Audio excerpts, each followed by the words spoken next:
on to Scary Story Saturdays. If you're new to the channel, my name is Joe. I tell individual personal encounters every Saturday. So today's story is going to be about my mother-in-law. So before we get into her story, if it's daytime, I recommend you go into a dark room with a friend or alone if you dare. And if it's night, the mood's set, let's begin. Lights out.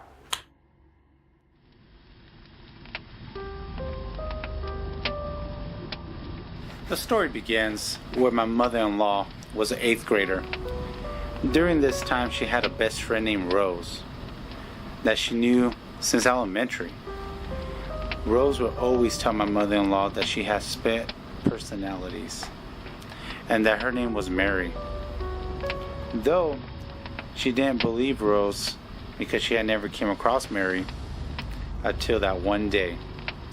My mother-in-law spent the night at Rose's house. That night, Rose's grandma was drinking with a friend in the back house. Rose took my mother-in-law into her room. They began to talk about different things, boys, school, whatever came into their minds. Minutes later, they heard people arguing that was coming from the living room. So they both checked what was going on.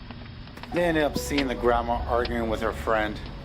My mother-in-law said that her friend Rose went up to her grandma's friend to defend her, but you could tell in Rose's voice that she was scared because she was going up against a man. While she was trying to sort things out, my mother-in-law was standing right behind her and only could see the back of Rose's head. The guy started to get very aggressive towards Rose, stating, "This is between me and your grandma, stay out." While he was telling Rose this nonsense, my mother-in-law said that she noticed Rose's hair went from short to long right before her eyes.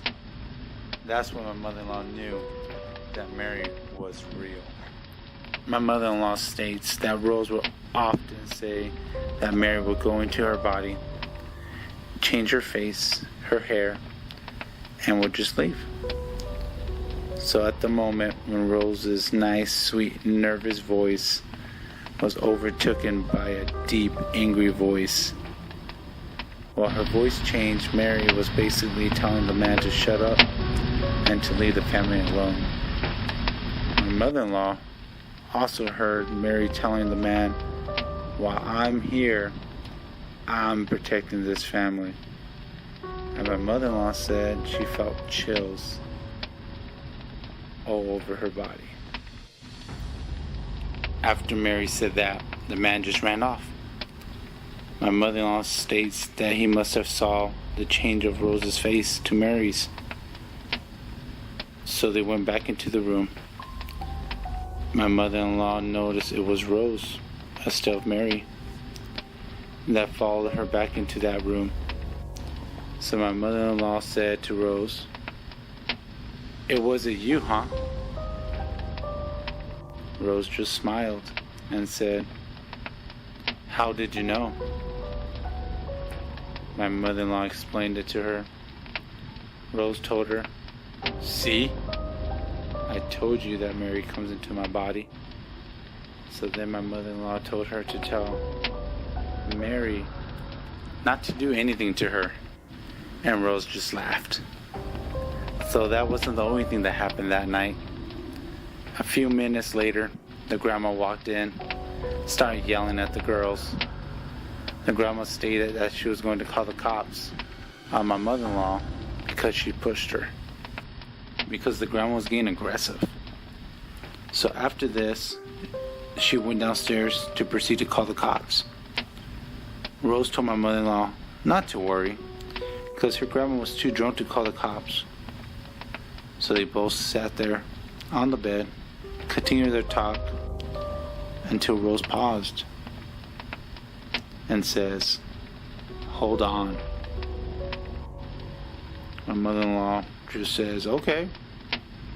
Confused, Rose just sits there quietly for a moment or two until suddenly Mary says the cops just pulled up in front of the house. My mother-in-law was speechless. Mary says they are ringing the doorbell now. Then you hear the doorbell ring. For sure, it was the cops. My mother-in-law was in shock. Couldn't believe it. Her and Rose explained to the cops that the grandma was so drunk and that the call was unnecessary.